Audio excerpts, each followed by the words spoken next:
Jod, my wife, thought it would be fun to spend the night with someone else. She also believed that I wouldn't object. She might have been correct that the evening would be enjoyable, but she made a big mistake by assuming that I wouldn't object. I grinned while sipping my coffee at my desk.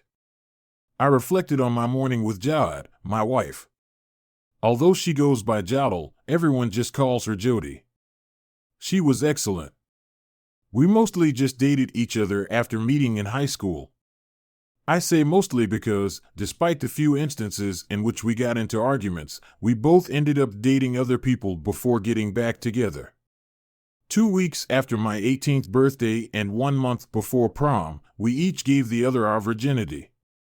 We were married 9 months after graduation, and her birthday fell exactly 1 month before mine.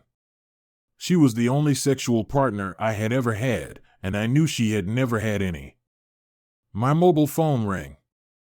I looked to see if I recognized the caller. I can't respond to calls from numbers I don't know selectively because I hand out my business card. I detest scam calls and have received numerous calls offering to fix my computer, boost my credit, or provide better health care.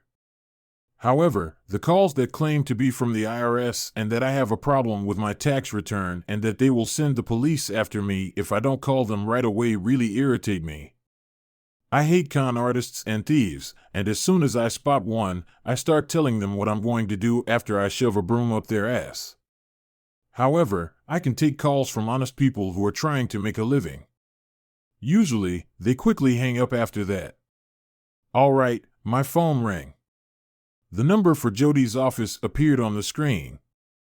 Initially, I wondered why she was calling from her work phone instead of her personal one. "Hello, honey, this isn't your wife, Mr. Taylor," I responded. "That's my name, Taylor John Richard Taylor III, and as is customary in some parts of the country being third in line with the same name, I was called Trey.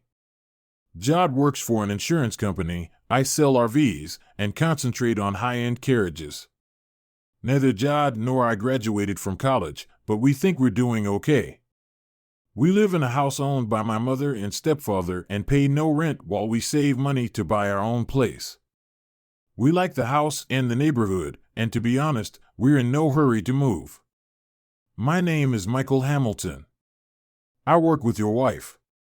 What can I do for you, Mr. Hamilton? Hopefully, it's more of what I can do for you. I have information about your wife that I think you should know. Can you meet with me this afternoon around noon? What kind of information? Is she all right?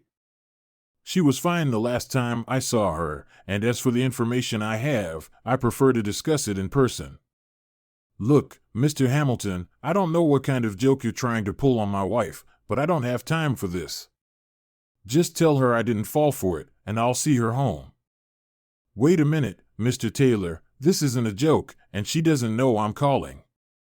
Meet me, and maybe you can stop her from having an affair. I'll be at Spike's restaurant at noon. It's on the corner of Ryan and Alamo. I'll be wearing a gray suit with a blue tie. He ended the call. What on earth had just transpired? I just heard from a stranger that if I met him, I could stop my wife from having an affair. I was not in the mood for jokes, if that was her joke. I'm now faced with a dilemma. Do I meet him and take the joke personally? Imagine if it wasn't a jest. I was standing outside Spike's at noon. I was asked by a man if I was John Taylor. I told him we should head inside after reassuring him that I was. To make sure no one would hear us, he suggested that we take a short stroll. So we started walking towards Central Park. What's the matter? I inquired as we were just getting started on our walk. I started working with your wife 2 months ago. We work in the same section. Almost immediately, I started hearing about her and the man in our section. It took another week or so before I began to see for myself. His name is Stan Morrison, and they go to lunch together almost every day. They make no secret of their friendship and talk openly. Today, almost the entire office overheard them talking about where they would go tomorrow night. They decided to go to the Hilton because it has a nice restaurant and there is live music. Tomorrow night, they plan to have dinner, then dance to the live music, and then go up to their room and spend the night. He's even called to make reservations. Even as we speak, your wife is shopping for clothes for their date tomorrow night and spend the night together. And how are they going to accomplish that? She's going to tell you the truth. She's convinced that you love her enough to let her experience another man since you're the only one she's ever had. I overheard this information last week. She genuinely believes that this will not affect your marriage in any way. I think that's why they feel safe talking openly. She doesn't think you'll have a problem with it. Why are you telling me this?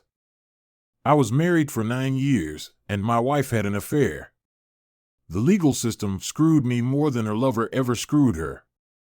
Now she and her boyfriend live in a house that I pay for, and my kids call him daddy. I, on the other hand, live in a dumpy apartment and eat beans and rice 5 times a week. I see this as an opportunity to help someone else get out of my predicament. After a brief conversation, he departed to return to his job. I was left to think about my future and marriage. I concluded that my marriage was over if he was telling the truth. I was afraid that after only a brief conversation with a total stranger, I could so readily consider my marriage being destroyed. However, as I reflected on my early years, I recalled the suffering my mother endured. My father was a drunk and a womanizer who openly discussed his multiple affairs. He even made fun of my mother for it. Why did she put up with it? I asked her. With I love him, she answered. When I was around 11 years old, he took me to the home of his current girlfriend. I was in the living room with her dog, and the two of them were somewhere in the house. I walked home after growing bored with sitting there and petting the dog for about a mile. I told my mother where I had been when I got home. She and I walked to the car's parking spot because we only had one. She didn't try to approach them, and I'm not sure if he noticed that I was gone. After getting the car, we headed home. My mother forbade him from entering the house, so I didn't see him for approximately a week. He spanked me with a belt 2 days after she eventually let him back because I dropped and broke a kitchen plate. However, after some thought, I concluded that the true cause was that I had reported him. Considering the upbringing I had and the pain my mother had endured, I could not imagine a situation in which I would have allowed Jod to have an affair. I couldn't bear to consider the possibility of her having an affair at all. Whatever you want to call me, a jerk, insensitive, insolent, brash, arrogant, condescending, or whatever, I wasn't going to endure what my mother had to. She eventually mustered the courage to leave my father, and our situation greatly improved. That was a long time ago. Though we don't get to see each other much, I'm okay with him still living in the same town.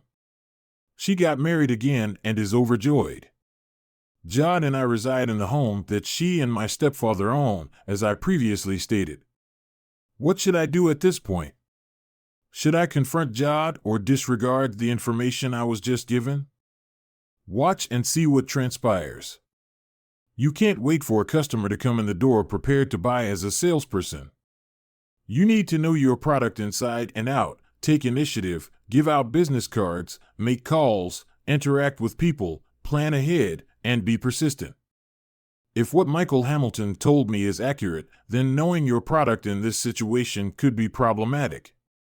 Jod seems to not know me at all, and I don't know her either. She knew full well that I had previously been married, and I had never concealed my feelings regarding infidelity. Thus, I made the decision to act alone. However, how precisely do you start acting in a situation that might not even exist? Begin by imagining every scenario that could occur. Consider the worst-case scenario first, then decide on a course of action and assess the potential outcomes of your choice, including the best-case and worst-case scenarios. Choose a different course of action and continue choosing until you figure out what you can accept if you are not ready to accept the worst-case scenario. I took a stand and determined that I needed to locate a private investigator first. The phone book listed a number of them. I called the random one I had chosen, and I was told to come over immediately. A half hour later, I was in his workspace. After 2 hours, we had devised a plan and he had a substantial amount of my money. Time to hit the road and head home. I was unsure of my behavior toward her tonight. She was home when I got there. She came over to give me a hug and kiss like she always did when I walked in. I took a long time to consider my course of action. I could choose to act normally, leading her to believe that everything was okay and she could proceed with her plans, that is, assuming she had any plans at all. Alternatively, I could have mentioned what I had heard to her in some way. She could refute everything and wait for things to calm down if I did. What was to stop her from reconsidering or even acting on it at a later time if she thought about it now? That was not a possibility I was going to live with. On the other hand, she might give up on her plan if she discovered that I was suspicious of her.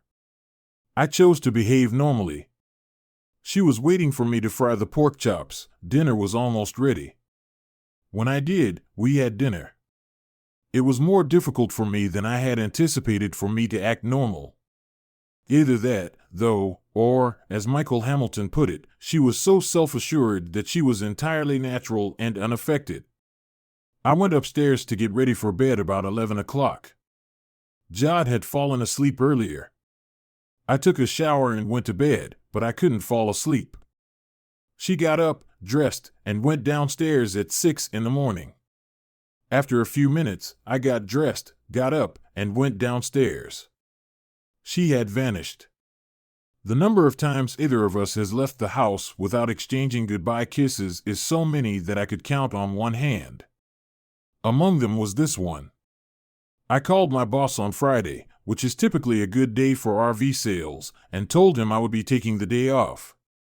I asked the dealership's lawyer over the phone if he knew of a good divorce lawyer. He put me in touch with his wife, but she's not fond of husbands who play around with their wives, so beware. She will most likely decline to take your case if you did that. He sent me to her and called her right away.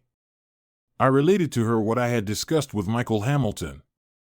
Her first query was, why did I feel the need to hire an investigator and get in touch with a lawyer based solely on an unverified report from a stranger? I proceeded to inform her about my parents and my own strong distaste for adultery or anything that remotely resembles it.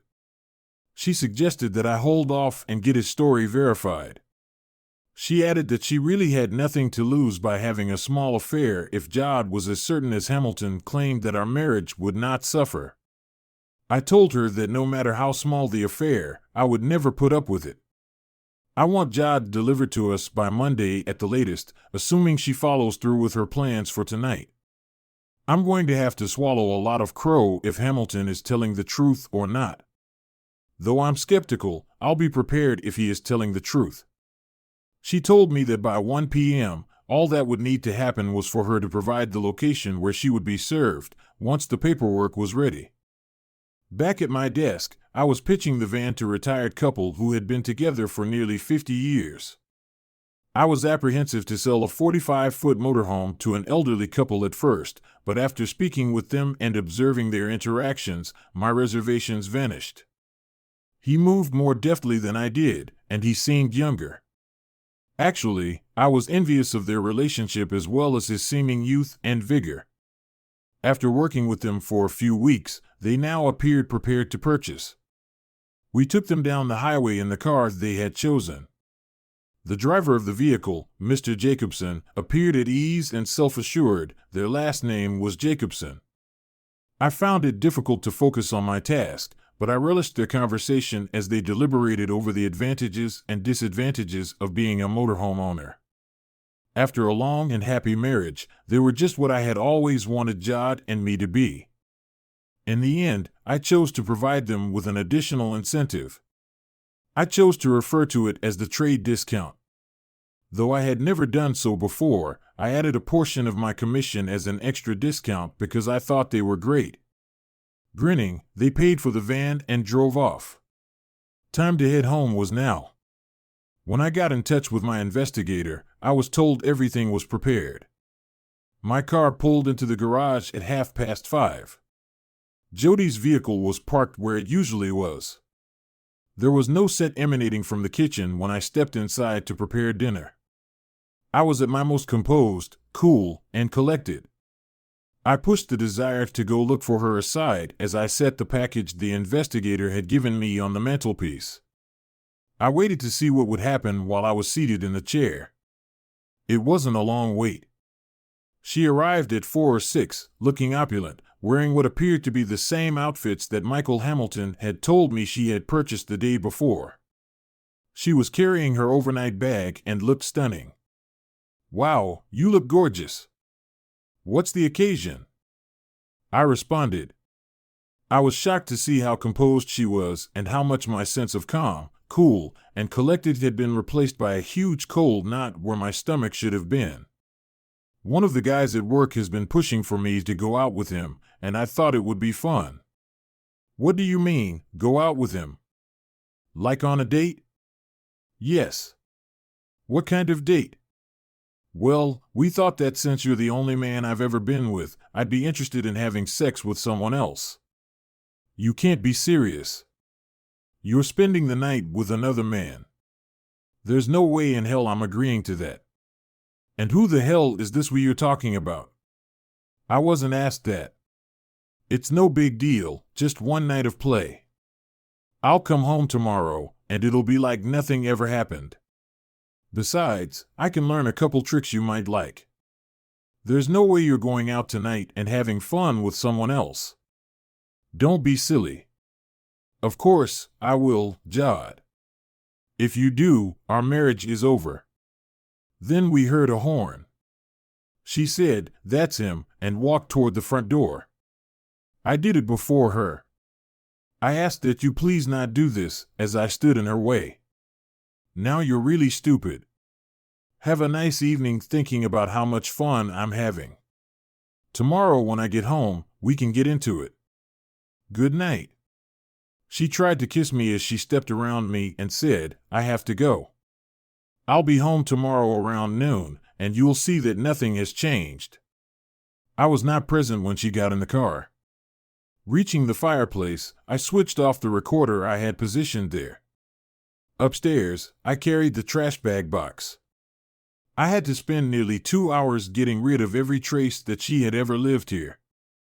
I cleared out her closet and a portion of her vanity in the bathroom. I even removed her social security card, birth certificate, and high school diploma from the safe, along with the few jewelry items she owned. After bringing everything downstairs, I placed it near the garage door. After that, I went through the stairs and gathered her belongings, which included school diplomas, photo albums from her family, and the bronze statue of Remington's artwork that her grandfather had given her. I even removed every single tiny magnet she had placed on the fridge. I loaded everything into her vehicle. I parked it on the street after rolling it out of the garage. The keys are in the driver's seat now. I tried to sleep after getting into bed. I was unable to. All I did was toss and turn. At last, I got up, poured myself some coffee, turned on the TV, and attempted to sip my coffee while watching a Hogan's Heroes marathon every night. I was up for 2 nights in a row with no sleep. I had a zombie-like feeling. I arrived early at the car dealership. I'd finished the deal I started the day before with the Jacobsons, and by 11 o'clock they were pulling out of the lot in their heavily discounted carriage. In addition, I finished all the financial transactions that I thought were required. I got home between 4 and 12, and the locksmith gave me a new set of house keys. Additionally, copies of the video recordings my investigator had made over the previous 18 hours were present. I heard the front doorbell ring at 12:30 in the evening while I was watching the videotape I got from the investigator. I moved over to the door and let it open. I stopped her in the doorway, saying, "Hey, sweetie, my key doesn't work, and why is my car parked outside?" "Your key doesn't work because you don't live here anymore, and your car is parked outside because since you don't live here anymore, I don't want it parked in my garage." "What are you talking about?" This is my house now. Let me in, she replied, attempting to negotiate with me. I told you last night that if you get in that man's car, you have nowhere to go back to. All your stuff is in your car. You can't be serious. It was just. I slammed the door in her face, so I didn't hear what she said. Before I opened the door, she banged on it for a few minutes. If you don't stop banging on my door, I'm going to call the police and have you arrested, I told her. I probably couldn't do that, I considered, but I had nothing to lose. She objected, saying, You can't do that. This is my house. This house belongs to my mother and stepfather, and they determined who lives here. They have determined that you no longer live here. Now leave, I insisted. Yet, legally, I probably couldn't do that either, I thought to myself as I slammed the door in her face once more and kept watching the videos. When I eventually looked out the window, she was already seated in her vehicle. I headed to the kitchen for a glass of water, but then had a gin and tonic instead. I viewed an additional tape. I was becoming more and more irate as the day went on. The doorbell rang. Well, it didn't really ring, it just kept ringing all the time. I would probably rip her open and feed her to the neighborhood dogs if it was jarred again, especially given her current state of mind. I hurried to the door and forcefully opened it, revealing Judy, her sister, standing there, propped up against the doorbell. I rolled my eyes and thought, Jodelle and Judy, their parents had little imagination, their brother's name was Jacob. I simply gazed at her. I need to know why your sister is crying while sitting in my house, she pleaded. I thought, screw those sisters, and slammed the door in her face. It was beginning to feel almost therapeutic to slam doors. Just as I turned to head back to my room, the bell rang once more. I forcefully opened the door, and before she could cease ringing, I forcefully hit the bell with her hand, causing her to stumble and nearly fall. I slammed the door again, threatening to break your damn fingers, one at a time, if you rang that bell one more time. She held it open, pressing her entire body up against it. Talk to me, please, she begged. I stood there for a few seconds, then carefully opened the door and motioned for her to enter. I thought you loved Jod. I can't believe you kicked her out over such a stupid disagreement, she said, looking up at me after entering the room and stopping. Stupid disagreement? She told me that you disagreed with her about the walk last night and kicked her out because of it, she said. Oh God, she's right about the disagreement. She wanted to go out, and I didn't want to. Did she tell you that the person she wanted to go out with wasn't me, that it was a guy she worked with? I responded with annoyance. I shook my head in disbelief. You've got to be kidding me. Did she tell you that their plan was to have dinner, then go dancing, and then spend the night in a hotel room?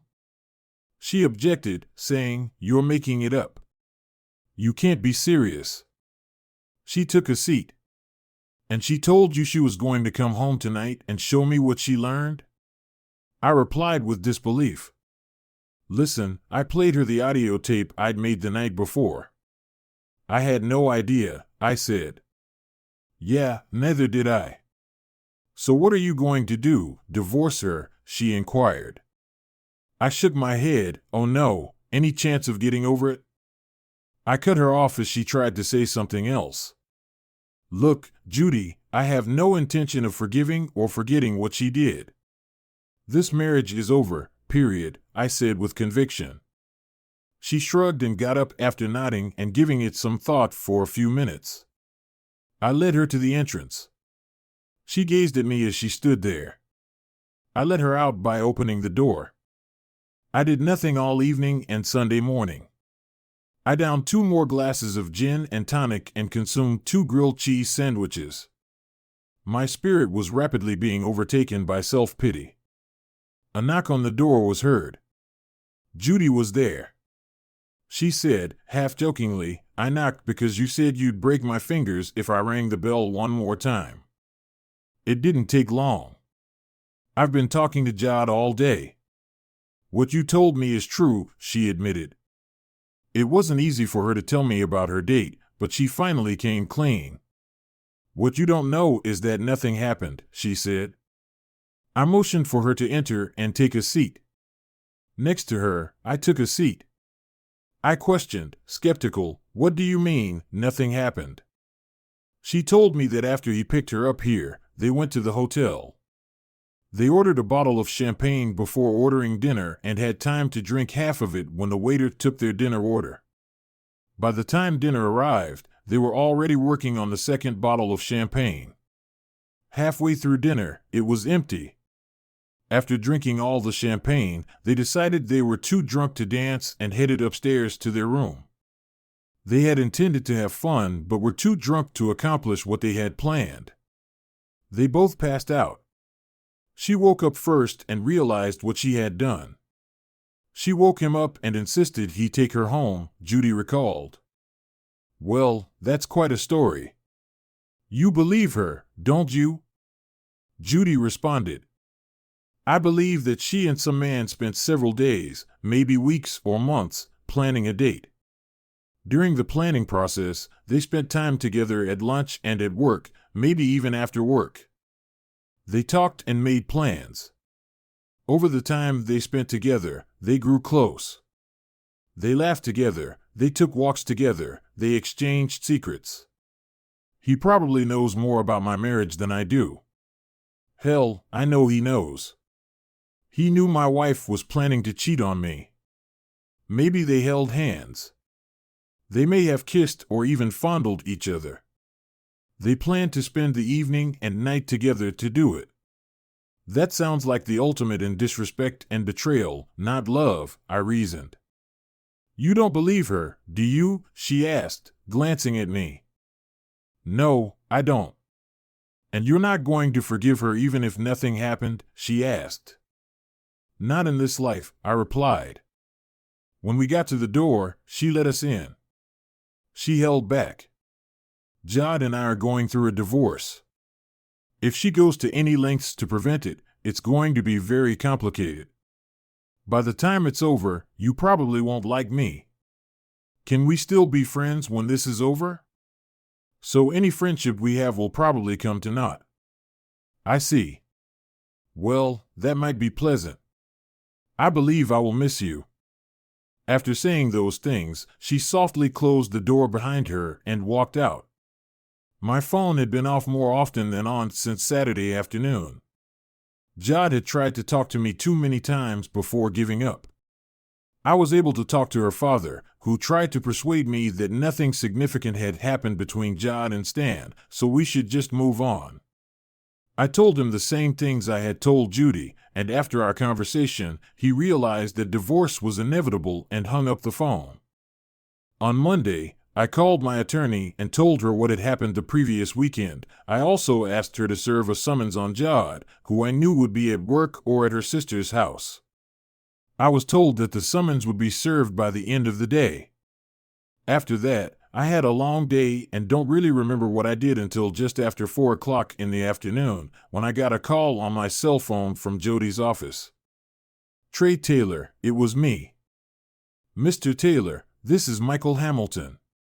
"Good afternoon. There was some excitement here not too long ago. I thought you might find it interesting." "Yes, ma'am." "Your wife fainted after receiving a summons and reading the papers. After calling for an ambulance, she was transported to the hospital. She dropped the papers as she passed out. Stan Morrison picked up the papers and went through them after the paramedics departed. And he nearly passed out. It might have seemed funny if the circumstances weren't so dire, but I didn't find it funny that another marriage was ending, and I didn't feel sorry for either of them. I'll keep you posted on the events that take place here." "You do that." My phone rang again. It was Judy. "Hello? Jody's been taken to the hospital, so I just thought you might want to know." "No, I'm not the least bit interested in her or her health." "Are you really that cold-hearted, Trey?" "All my cold hearts are directly related to your sister. I told you as early as yesterday that things were going to go south. This is only round one." The next few weeks went as well as could be expected. Ja tried to talk to me many times, but I was unwilling to listen to her. Both her father and mother tried to get me to talk to her. I refused them both. My mother spent a lot of time trying to make me feel better. I kept telling her there was nothing wrong with me, but she insisted there was and tried even harder. Michael Hamilton called almost every day. He was fun to be around. He was the only one who knew what I knew about Morrison. Jod came to work but just sat in her seat except when she was meeting with her lawyer. Jod and Morrison never spoke to each other, at least not in front of anyone else. Me? I was just stalling. Our lawyer set up a meeting. It was to be attended by 2 lawyers, Jod and me. It was the first time I'd seen her since I kicked her out. I couldn't help but notice that she had lost a little weight and looked a little haggard. I was surprised to see Judy there. Jody's lawyer asked if everything was okay. I looked at her. "Are you sure you want to be here?" "I'm here for Jod." "That's not what I asked for." "No, but I need to be here." I told the lawyer I had no objection to her staying. Jod had already seated herself at the table, so everyone else sat down, and her lawyer began. Mrs. Taylor categorically denies the alleged adultery and asks that the divorce petition be dismissed so that she and her husband can work to save the marriage. She agrees to counseling if that will help. My attorney and I looked at each other and smiled. My lawyer said, if there was no adultery, could Mrs. Taylor explain her actions that night? We all looked at her. "I'd be happy to.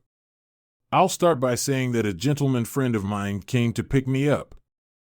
"Does your friend have a name?" my lawyer asked. "Of course, but his name doesn't matter. Nothing terrible happened, so there's no reason to involve him in this case." I left the house and got into his car. We drove to the hotel. She went on to repeat almost word for word what Judy had told her, and of course, what Judy had told me. Champagne, dinner, more champagne in the room, and too drunk to have fun. That's my word, not hers. Both passed out, slept through the night, came home the next day, and her husband kicked her out. Oh, me, poor misunderstanding me. I made a mistake. I love my husband, and I want him to forgive me so we can have children and grow old together. I looked at Judy, who was scrutinizing every word and nodding in agreement. "Okay," my lawyer said. "Let's assume that everything you said is true and no sex took place. Was there any fondling or groping during the evening? Anything that wouldn't pass the husband test?" "Absolutely not," declared Jod with conviction. Judy nodded and smiled. My lawyer looked at me, and I looked at her. A remote control lay in front of me. I picked it up and pressed play. A screen dropped down from the ceiling, showing an image of Jod approaching Stan Morrison's car in our driveway. He got out of the car, walked over to her, and opened her door. As she approached the car, they kissed, a long, heartfelt kiss. They got in the car and drove off. I pressed pause. "Lie number 1, said I to the room. Everyone was sitting a little more upright now. Jod was pale, and Judy just sat there looking at her sister. On Thursday, when Michael Hamilton first called me and I talked to my investigator, we came up with a plan, videotaped Jody's every move on Friday night, starting with Stan Morrison's arrival at our house. From Hamilton's information, we knew where the date was to take place, and we knew they had already booked a room. We even knew the room number, but we didn't know if he could sneak into the room they had booked and videotaped the whole thing. As it turned out, he could. You also said there was no inappropriate touching or caressing. Is that correct as well?" "Yes," a little hesitantly. I pressed play a second time. We watched as the happy couple followed the waiter to their table in the Hilton's dining room. Morrison's hand rested on Jody's ass. "Lie number 2. Jody looked around the room, Her lawyer was busily reading the divorce petition, and Judy suddenly found her fingernails delightful and scrutinized them intently. The video continued. Jody and Morrison ordered a bottle of champagne. They had no sooner finished the first glass than they jumped up and headed for the elevator. It cost me $1,000 to get my investigator access to their suite before check-in, and 4 minutes after the couple entered, Jody was entertaining him. At that moment, Jody screamed and ran out of the room, followed by Judy. I pressed pause. It seems my client has not accurately recalled all the events of that evening. I'll talk to her and get back to you, you said. Her attorney gathered up her papers, slipped them into a folder, and hurried after the two sisters. The lawyer and I chatted for a few minutes, and I headed back to the dealership shortly before closing time. Judy walked in and slowly approached my booth. I just sat there. She stood for a while before asking, "May I sit down?"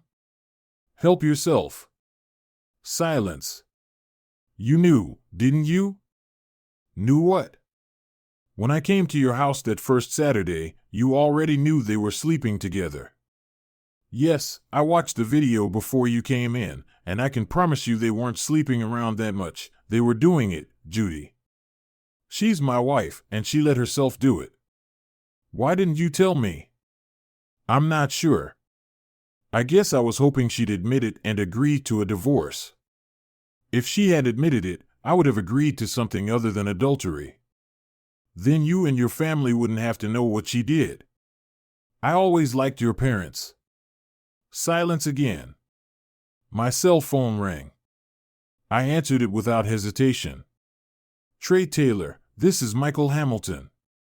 "Mr. Taylor, I was available yesterday, but I understand your wife called and quit.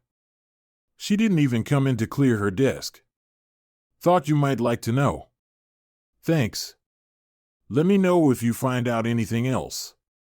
Judy started to speak but was interrupted by the office loudspeaker. "Trey, you have a call on line 6. Trey, you have a call on line 6. Trey Taylor." I picked up the phone and talked to the potential buyer for about 15 minutes. Judy sat there without moving. After I finished talking, Judy and I looked at each other. "She's gone, Trey." "What do you mean gone?" "Dead. She loaded up the car and left. She probably just moved into her own place." "I don't think so. She asked me to tell Mom and Dad that she's sorry she disappointed them." "It wasn't just your parents she disappointed." "Yeah, we know." Silence again. "Look, Judy, I have to work, so if you don't—" "Oh, sure, yeah. Sorry." She stood up. "I'd better go." She stood and looked at me for a moment, then turned and walked away. That night, back at home, I picked up my copy of the videotape made by the investigator. My attorney still had the copy we had used earlier. I put it in the player and sat down. I only watched it in its entirety once. No romance, no love. He didn't care about her feelings or emotions. I sat there, trying to control my emotions. Part of me wanted to scream in pain that my best friend and only love had betrayed me like this. The other part of me wanted to burn the. My thoughts were like a bowl of spaghetti, all jumbled together with no order or direction. I fell asleep in my chair, thinking about it. Ever since I'd first met Jody, whenever I thought about sex, her face came into my mind. Another 2 weeks went by. My lawyer tried several times to set up another meeting with Jody and her attorney but failed. Jody couldn't be found. A month went by, then another, and another. There was still no word from her. During this time, I spoke to Judy and her parents several times. I asked if they had heard from her and always got a negative answer. I thought about calling an investigator to track her down, but my attorney talked me out of it. I canceled the credit cards and took half the money, but records show she hasn't touched anything of what's left. If she's gone for a few more months, we can sue on the grounds of desertion, but we'll see. The phone rang. Trey Taylor. Good morning, Mr. Taylor. This is Michael Hamilton. Remember me? Of course, I remember you. How are things going? Not bad. I thought I'd bring you up to speed. Remember I told you about my divorce? Of course, I remember. As I recall, your ex was living in your house with her boyfriend. That's right. She was. He laughed. Lived there, yes. I still live there now with my kids. What happened? Apparently, the guy's a thief. Somehow he managed to convince my ex that she should steal money from her company, and now they're both in jail. I laughed. Good. Screw both of them. Are you still working at the same place? Yes, that's another reason I called. Since your wife left, the place has been pretty quiet, and Stan Morrison has kept mostly to himself. But in the last week or so, some of his phone calls have been quite interesting. Interesting how? Well, he was talking to your wife today. How do you know? I heard him say, "I miss you too, Jody." Did you happen to overhear anything that might tell you where she is? I have a divorce petition for her to sign. I have the phone number she called from. Will that help? He laughed into the receiver. Where did you get that from?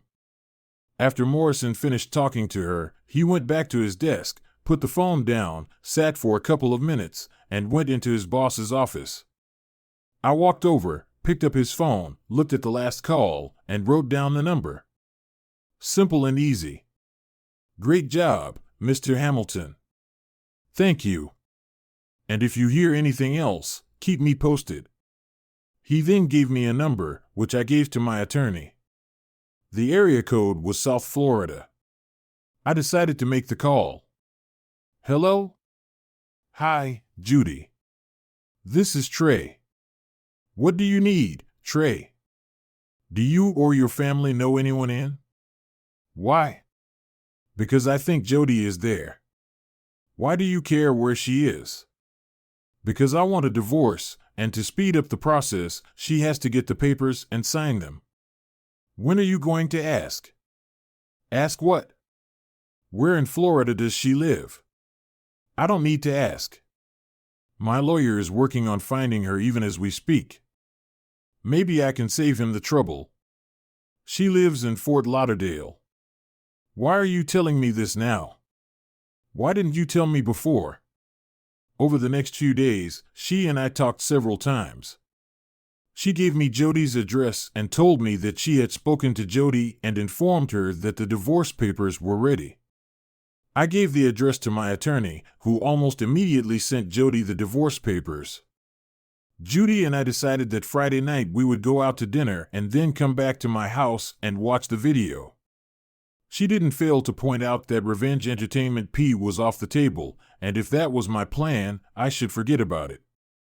She wasn't going to sleep with her brother-in-law, period. Thursday morning, I was at work and received another call from Michael Hamilton. Hello, Mr. Taylor, thought I'd bring you up to speed on current events. Stan Morrison just quit his job. He didn't give any notice, he just walked in, cleared his desk, told his boss, and left.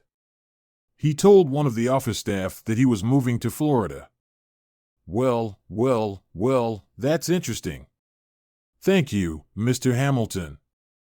I appreciate what you told me. By the way, how are you doing?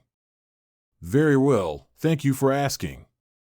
My wife confessed to the theft and pleaded guilty. She'll get a light sentence, but her boyfriend is facing quite a long stay in jail. Hopefully, he'll do his time every day as some big guy's girlfriend. I laughed. We chatted for a couple more minutes and ended the conversation. Then I called Judy. Hi, I was just thinking about you, she said when she answered. How long have you known that Stan Morrison was moving to Fort Lauderdale? To this day, I don't think she knew I knew his name. There was a long silence. Judy, how long have you known? A few days. How many times have they seen each other since she moved in? Trey, listen. How many damn times have they seen each other since she moved in? There was a short pause. 4.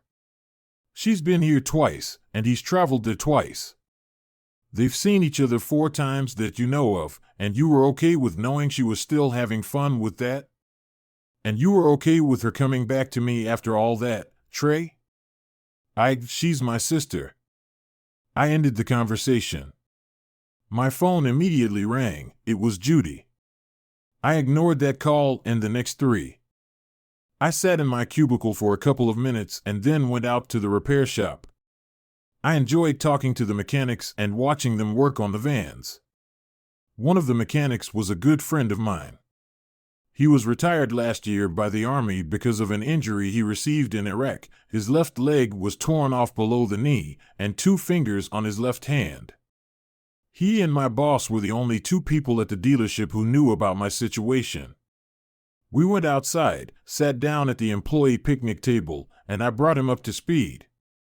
I can arrange for it not to make it to Florida if you'd like. No, neither one is worth going to jail over. I just want to get rid of her. I can arrange that too. I laughed. Nah, living with myself is punishment enough. We talked some more until we heard over the loudspeaker, Trey, call line 4. Trey, line 4. I went back to my cubicle. Trey Taylor. Trey, please don't hang up. I hung up and walked over to the receptionist. I'm not getting any more calls today. I'm going home. I turned onto my street and saw Judy's car parked in front of my house. I pulled into my driveway and into the garage. The garage door closed before she got to it, so she went to the front door and knocked. Apparently, she still remembered my threat about what I would do if she rang the bell. I entered the house through the garage and made my way into the kitchen. She was still knocking. I decided to open the door. You're not welcome here, Trey, listen. I closed the door in her face. I didn't slam it shut this time. I love Italian food, so I heated up a frozen dinner of spaghetti and meatballs and headed to my bedroom. By 10 p.m., I was asleep. The next morning, I showered, shaved, got dressed, and headed to work. Judy was waiting for me. She probably thought I wouldn't make a scene at work. She was wrong. I tried to walk past her. She grabbed my arm. Damn it, Trey, listen to me. You don't have anything to say that I want to hear, but I do have something to say to you. You let her come back to me knowing she was having fun with that low-down son of a, over and over again, and you weren't going to tell me about it. All 3 of you can rot in hell. It was a long time before I saw her again, but she occasionally talked to my mother, so now the entire dealership was aware of my situation. It was going to be a long day. I hung around the dealership for a couple of hours, trying to figure out what I should do next. I managed to get through the day and headed home. My mom called and invited me over for dinner.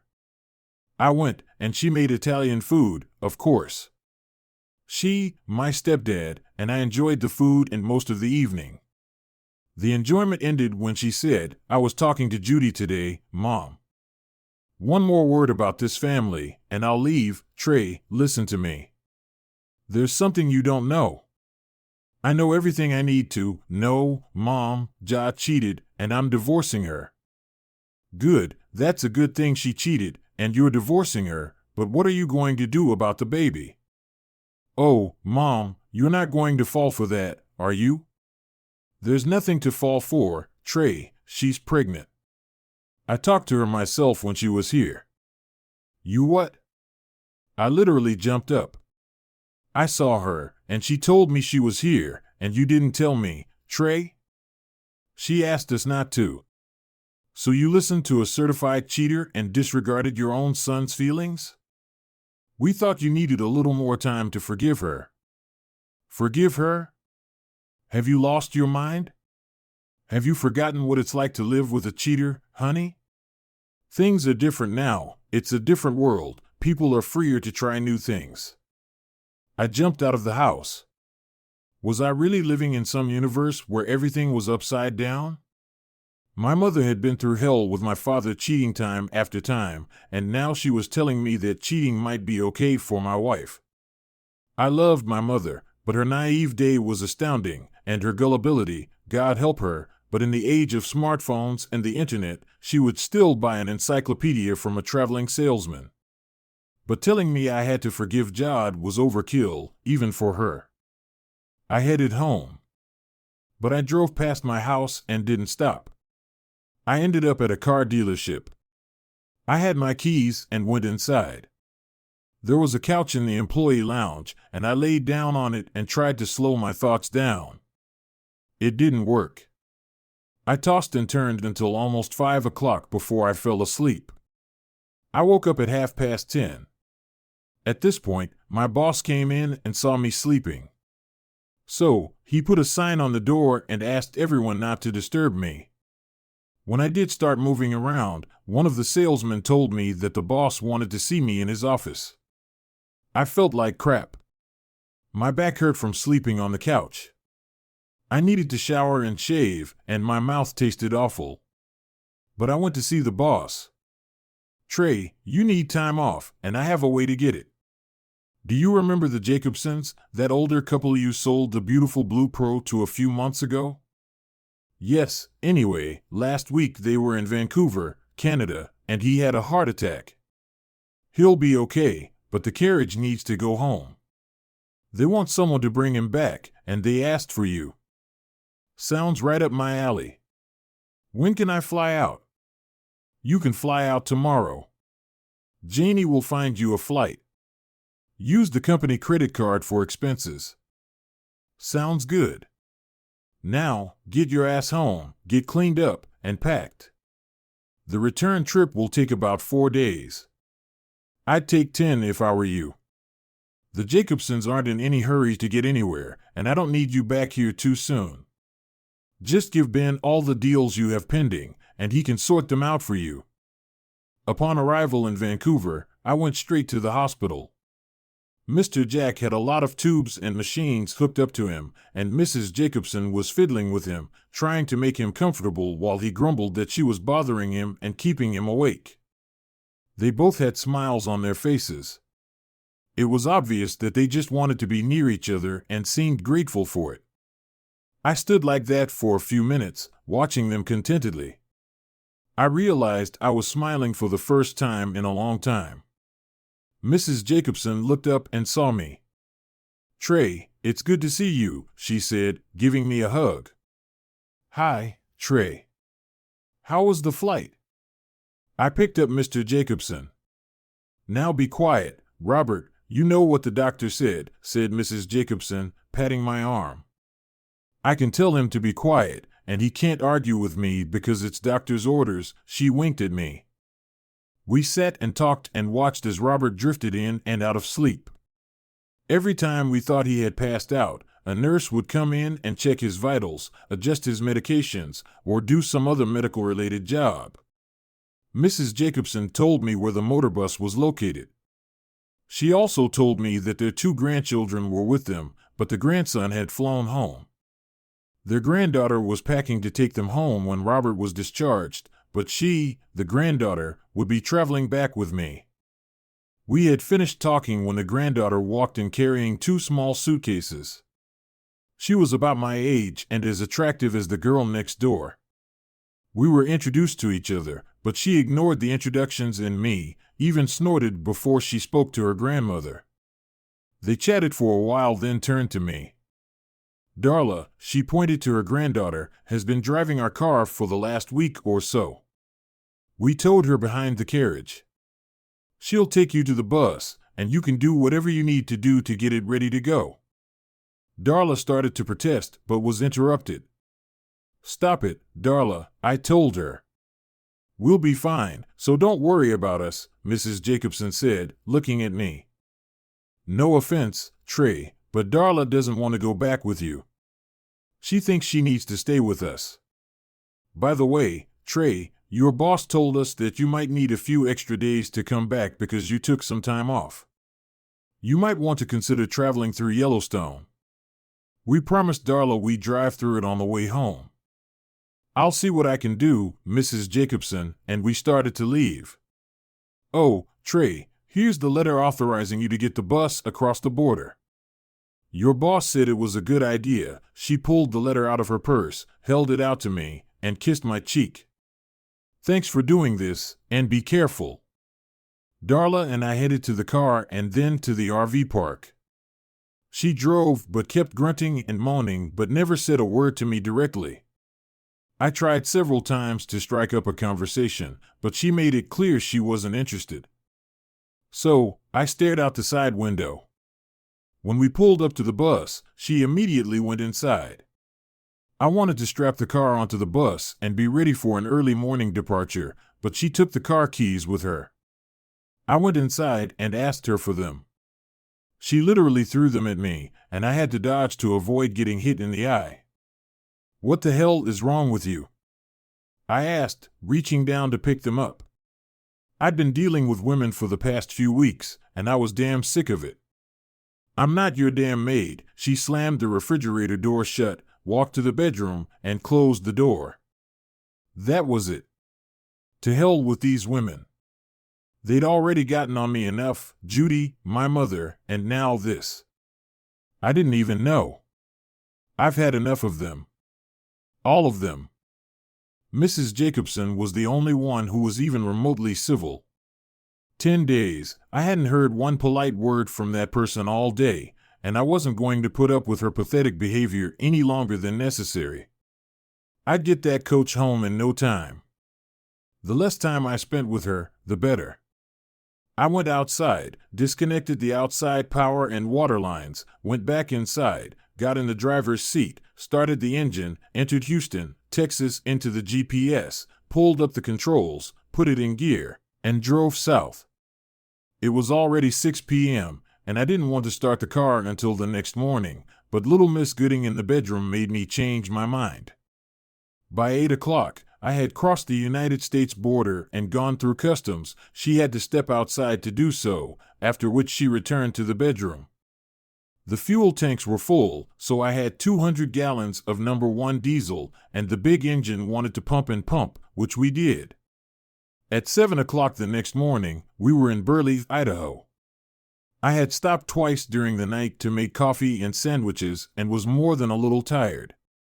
I felt, rather than saw, the attitude of the little miss as she sat in the passenger seat and stared out the windshield. After a few minutes, she spoke, "I'm hungry. Is there anything to eat?" At her one word, my fatigue evaporated, and my desire to get this trip over with as soon as possible increased.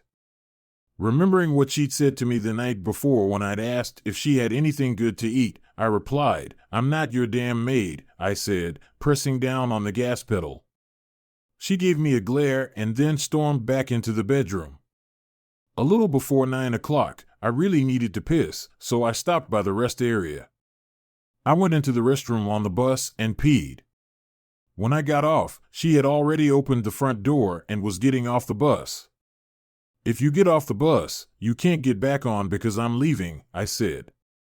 I sat back down and pressed the button to release the parking brake.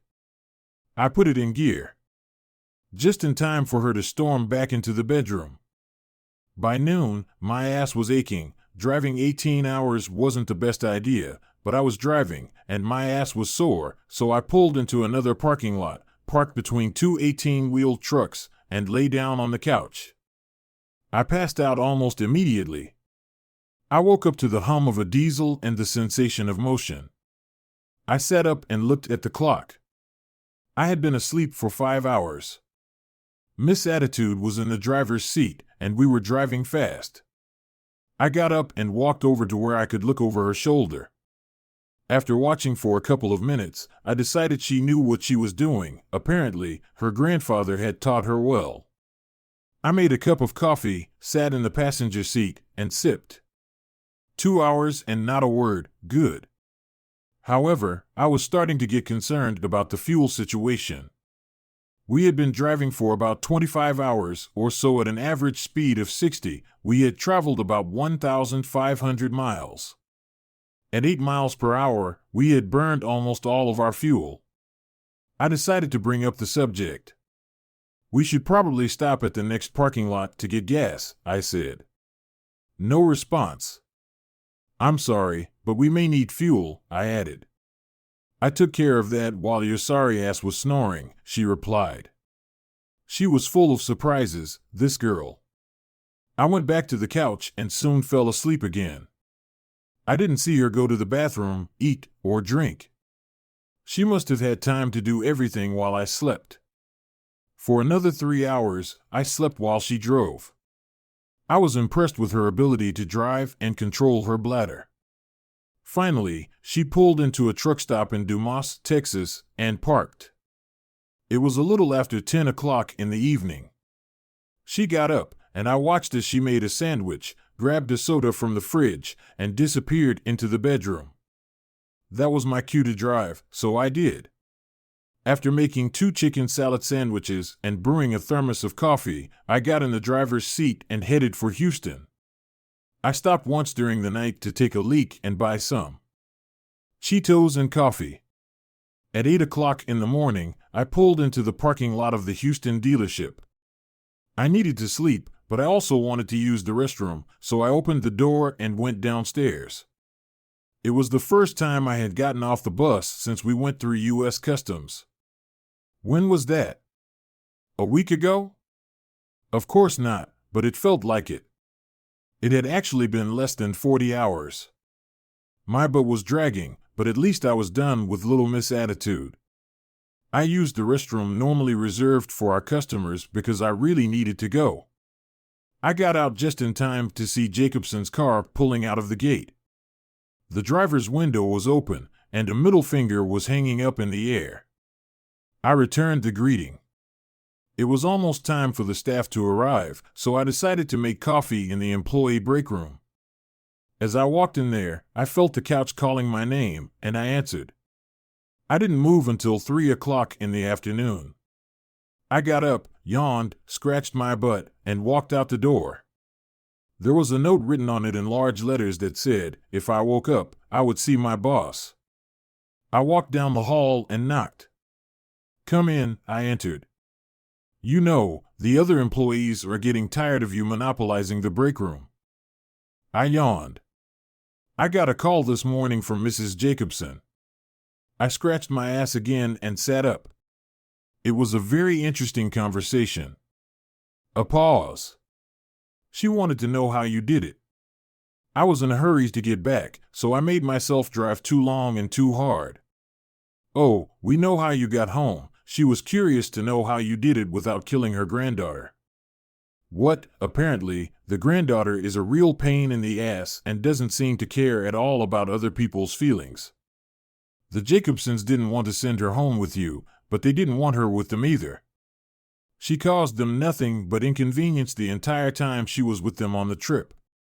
The grandson left because he couldn't stand having her sitting in the railroad car with him any longer. I know how he feels. The only reason I spent so much time driving was that every time I took the wheel, I imagined my hands on her throat, and it felt so good I didn't want to stop. He laughed. "Anyway, they're glad you made it home okay.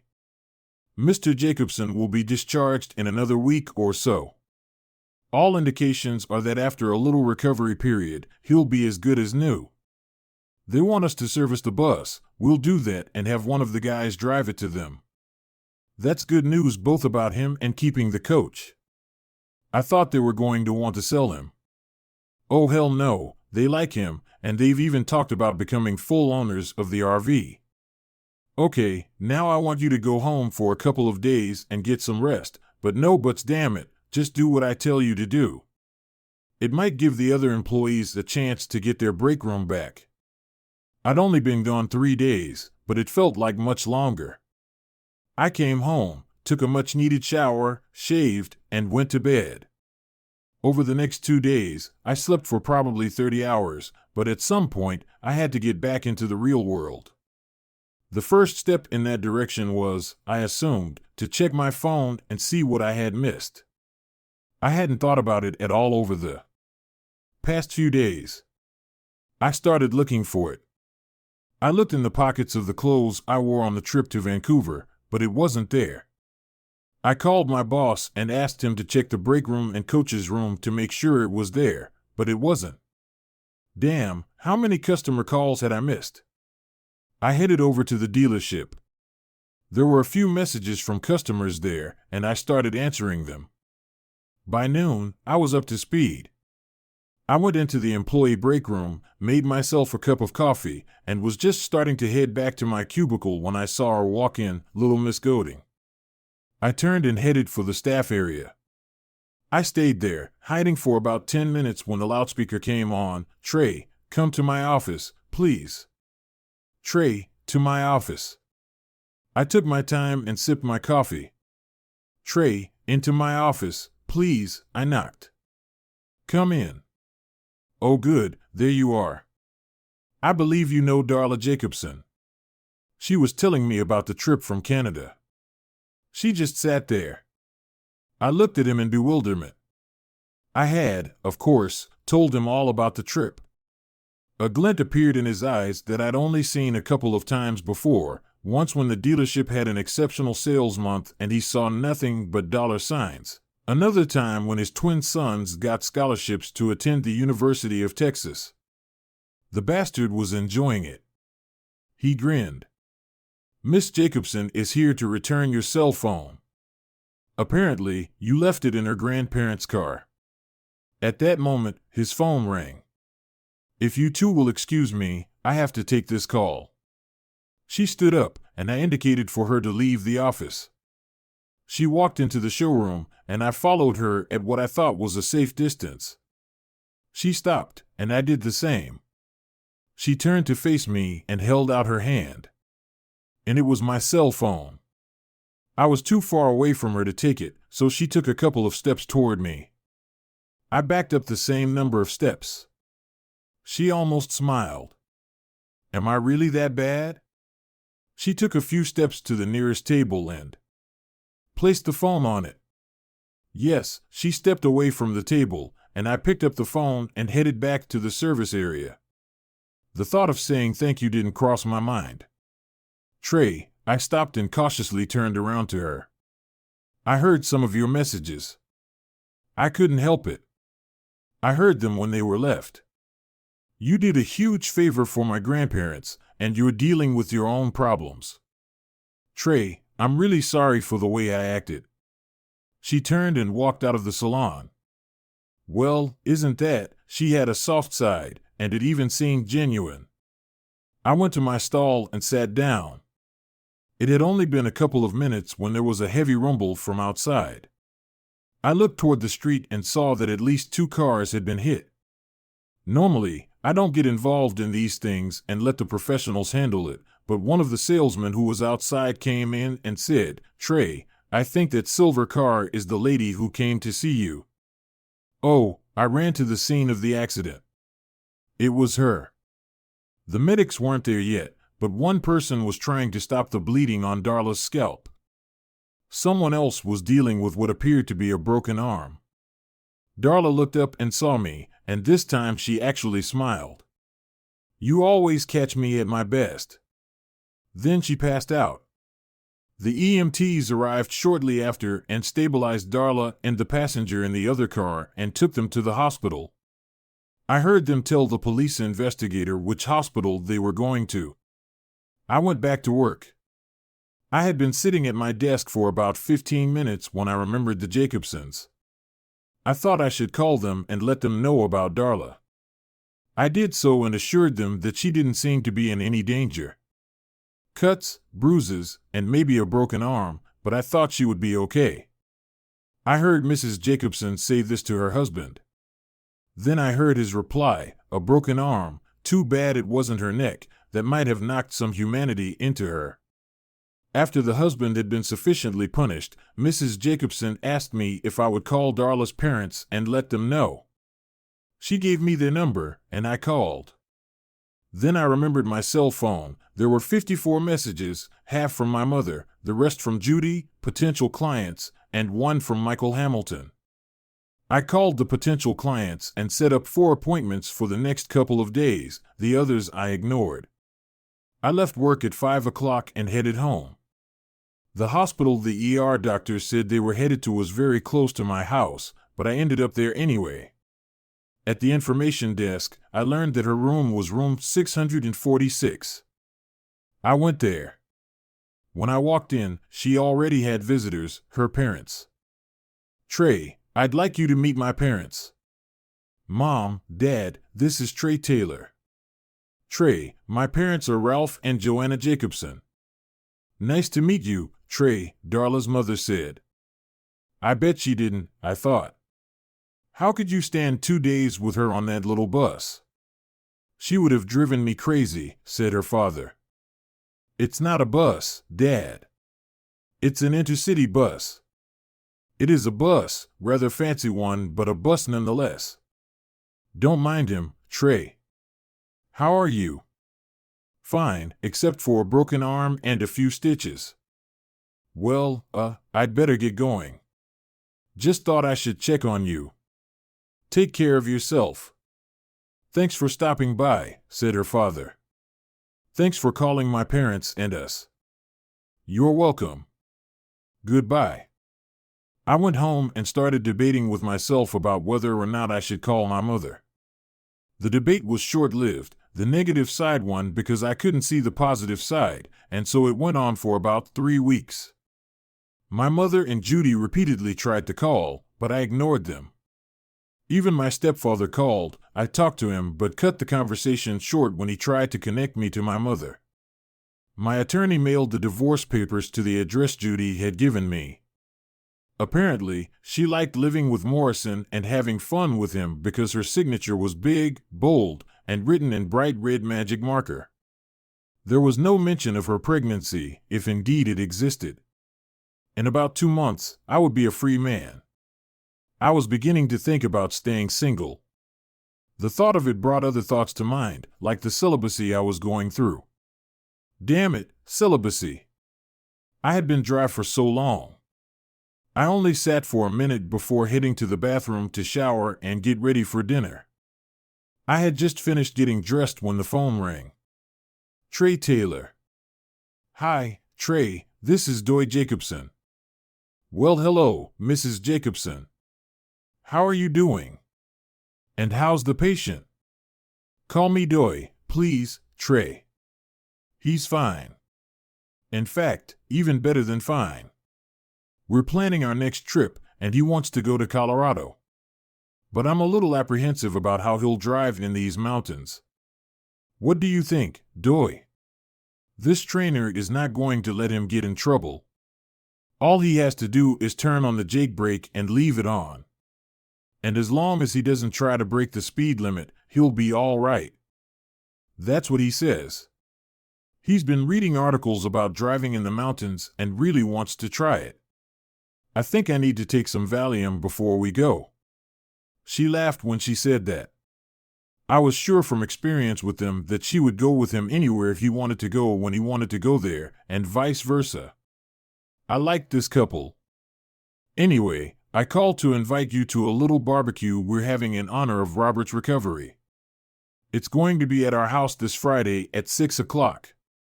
Bring your wife, we'd love to meet her. It dawned on me that I had never discussed my personal life with them, and apparently Darla, having heard some of my messages, hadn't either. So they had no idea I was almost divorced. Thank you, Doy. I'd love to come over. I'll see you around. It was a good week. I'm usually happy if I sell 1 van a week. This week there were 3. One was a used high-end bus owned by a country music star that had been upgraded to a newer, more expensive model. My commission for the week was very good. Really, really, really good. I pulled up to Jacobson's estate at 6 sharp.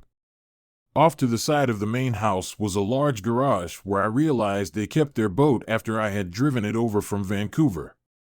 It had been serviced and cleaned, and the service department had returned it to them. I knew they had money because they wrote a very substantial check for the carriage house, but their estate was impressive. I pulled up to the house, and the valet parked my car. I've been to 6 county fairs and goat races, but I've never asked the valet to park my car at a private home. I was led through the house to the backyard. There were already about 50 people there. Doi, seeing me, gave me a hug and asked where my wife was. I explained that I was in the process of getting a divorce.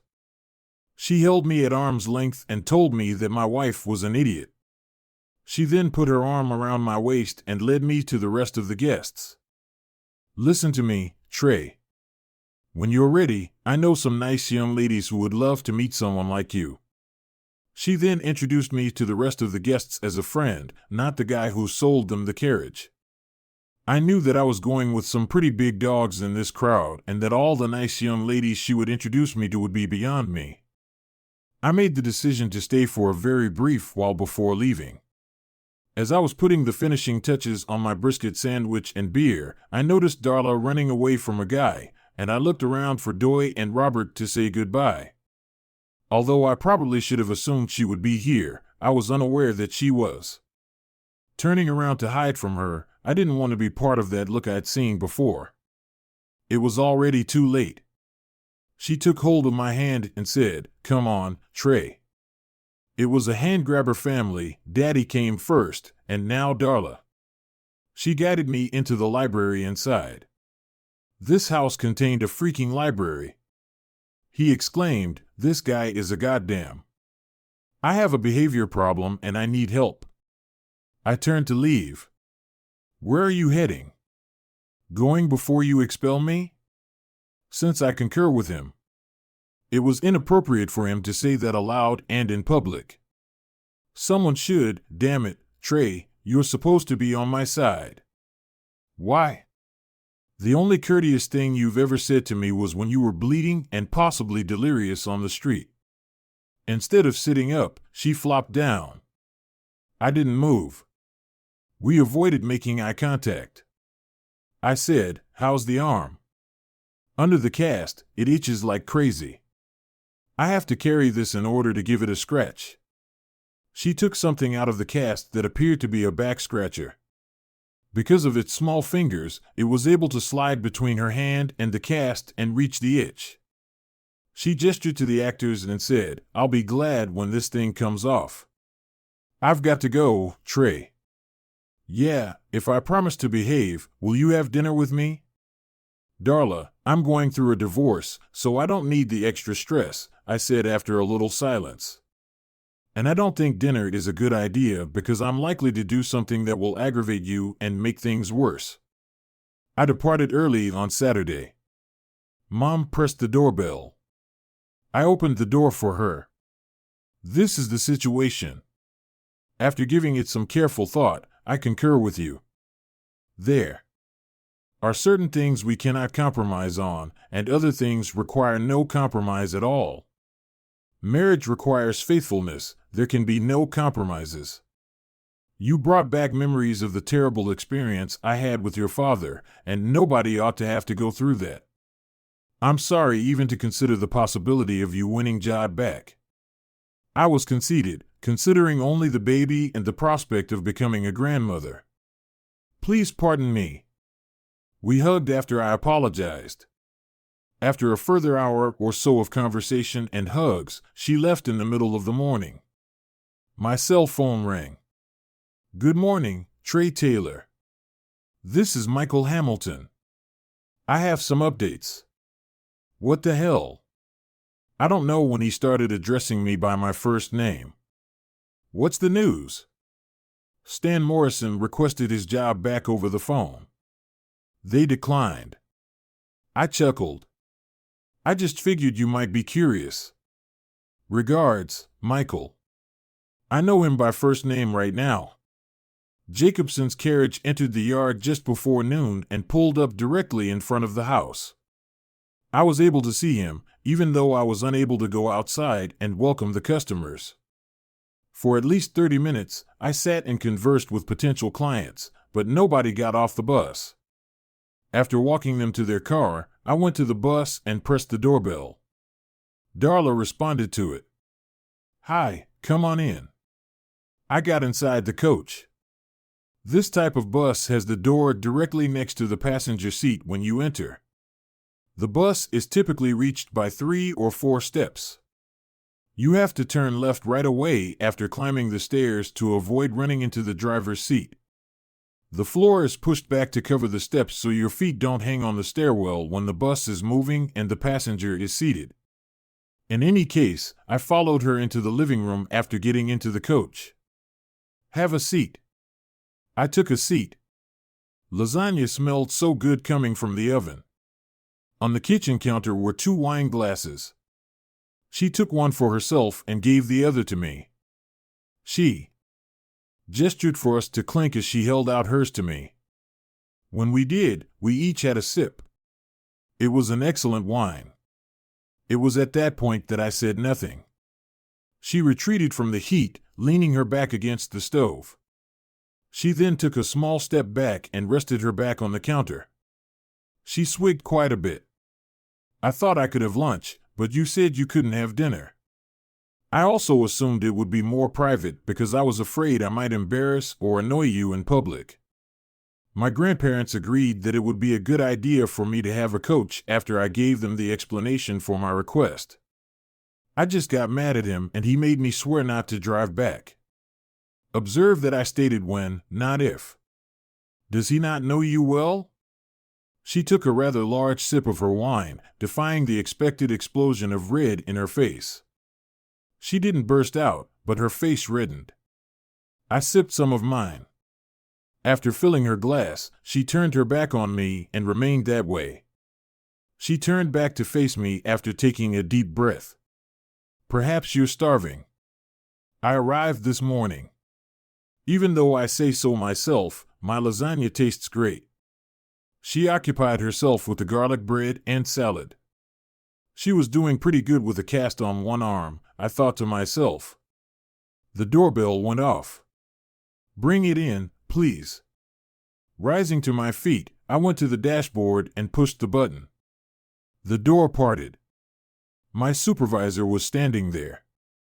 He gave me a look. "It's okay." I gave him a downcast look. "For now." After shutting the door, I returned to my chair and glass of wine. She appeared to be enjoying herself from what I could see. She moved effortlessly, and even in this tiny kitchen, it was clear she knew her way around. I grinned, but it was fleeting. It was only a question of time until one of us did something to enrage the other. I did as she asked and sat down at the dining room table. In general, there wasn't much space inside a bus that was 45 feet long and 8.5 feet wide. The living room and bedroom were wider by approximately 11 feet thanks to the sliding drawers. The dining area and kitchen were across from each other. The living room started directly behind the driver and passenger seats. The bathroom and shower came next, and finally the bedroom was at the back of the bus. We realized we had finished a bottle of Chianti while we ate and talked. It dawned on me that neither of us had offended the other.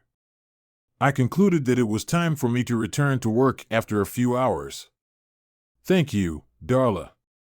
The meal was excellent, and it was a pleasant surprise. "It's my pleasure," she answered. She followed me as I made for the door. I stood to go, stepping down. "Trey," I said as I turned to face her. She bent down to give me a gentle, soft kiss. We couldn't decide who was more surprised. We just stared at each other for a long moment. Her eyes gleamed as she asked, "Is dinner still off the table?" "How about this evening?" "I would adore it." "Let's say 7 o'clock. It would be here in a few hours." I started to walk away after she gave me her address, but we kept kissing. It took me an additional 10 minutes to depart. I noticed 6 faces staring at me through the exhibit hall window when I eventually got off the bus. My employer was one of them. With the exception of my boss, they all dispersed when they realized I had seen them. I walked in and he opened the door in front of me. "Well, I'm going home to get ready for my date tonight," I said. We chuckled. Darla pulled the bus out of the parking lot 10 minutes later. As I was heading to her residence, my cell phone rang. "Trey Taylor, so you managed not to kill each other, huh?" It was Dodie. Hey, Dodie, I believe Robert's listening. He certainly is. I pay attention. She has already told her story to us. We'd like to hear yours now, Robert added. I chuckled. You know, a gentleman never tells. Trey said, horse hockey, shut up, Robert. She asked to borrow the coach, which made for a funny moment. She was apprehensive and refused to explain her need to us. She did, though, because Robert wouldn't let her borrow it otherwise. She became excited as she was telling us and talked about the lasagna she had prepared. How did she know you enjoyed lasagna? I asked her. Grandma, I just know, she said, flushing. Trey, I've known this girl all my life, and I didn't realize she knew how, but she did blush, Trey. Robert became aware of that. I can't believe I'm saying this, especially considering that girl's shitty attitude, Robert said. Robert, be careful with your language, Darla said. Yes, my dear. Anyhow, Trey, that girl has never done anything like that, as far as I know. Robert reminded himself, she may annoy me, but she's still my granddaughter, so you better treat her well. Do you get it? Yes, sir, but I think you're overreacting, acting a bit bull, sorry, doy. Trey, please refrain from touching her. She's gone through some really difficult relationship times. As you are aware, she is extremely attractive, and it appears that men have been attempting to take advantage of her for her entire life. She struggled to deal with it since it began in high school. Regretfully, she employs her attitude as a defense mechanism because she fears growing close to someone and then being let down by them. Her inability to discriminate between enemies and friends is the issue. That's merely a front, though. Somewhere in the world, there is a good girl. It's just that we sometimes can't seem to locate her, Doy clarified. I told them, I'm not going to hurt her. Good, they all agreed. I made a joke, but you asked her not to hurt me, and we all laughed. My phone rang again before I had a chance to say anything more. Trey Taylor, was my response. Judy said, Trey, it's Judy, from the other end. Stillness. In an instant, I went from being happy to being angry, but I chose to give her some space. Do you remain there? Judy, what do you want? I questioned sharply. She started, I thought you should know that, but Dodie cut her off. Jod, give up. Trey, please don't tell me anything about her. Just give it a minute, please. She had thrown Stan out yesterday for his affair. He beat her up when he returned to the house today. At the hospital is she. Trey, she broke her nose. He kicked her and knocked her down. Stan is in jail and she is in critical care. What about her baby? I inquired, my rage giving way to worry. It's vanished. To win your forgiveness, she told falsehoods about it. She definitely tricked my mother. She played us all for fools, I muttered angrily. I'm sorry, Trey, but it's no longer my concern that she was harmed. And Morrison can rot in prison, in my opinion.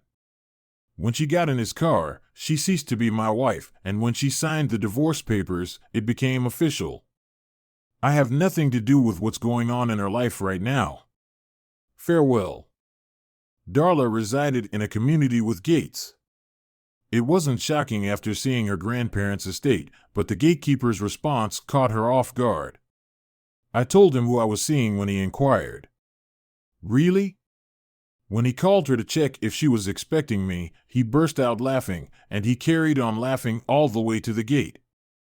Good luck, I heard him say as I passed through the gate. He was still laughing and on the phone 15 minutes later as we drove through the gate and headed out. She didn't seem like the kindest person in this congregation, in my opinion. She liked meat and potatoes, I found out. She placed an order for baked potatoes and a medium-rare ribeye steak with blue cheese butter. That's my kind of food, I said to myself. For a moment, I questioned how she would cut the steak since her arm was in a cast, but she succeeded. I even offered to cut it for her because we were both laughing at how awkward it was, but she handled it. She consumed about half of the steak, then set it aside to concentrate on her drink. Our server advised placing the remaining food in a doggy bag. I didn't realize you had doggy bags here. There's a first time for everything, he stated. The same security guard was present when we stopped at the security gate to enter the password. Rather than chuckling, he displayed a look of surprise. I said to Darla, he's not used to me coming home after them in the same car I leave in, and I don't have many dates. Usually, I take a taxi home. That made sense to me. She welcomed me inside her home as soon as we pulled up. She said, "What would you like to drink?" "A gin and tonic." We sipped and sat, hardly talking. At last, she got up and approached me. She dropped me a hint. We got right to it after I understood her point. I think we should spend more time getting to like each other, don't we? Thus, we acted. I called my boss at 9 in the morning to let him know I wouldn't be in. "Why?" he inquired. "I'm still on my date from last night," I answered. He chuckled. "I appreciate you viewing. I hope it was enjoyable for you. So watch the next video and subscribe to my channel.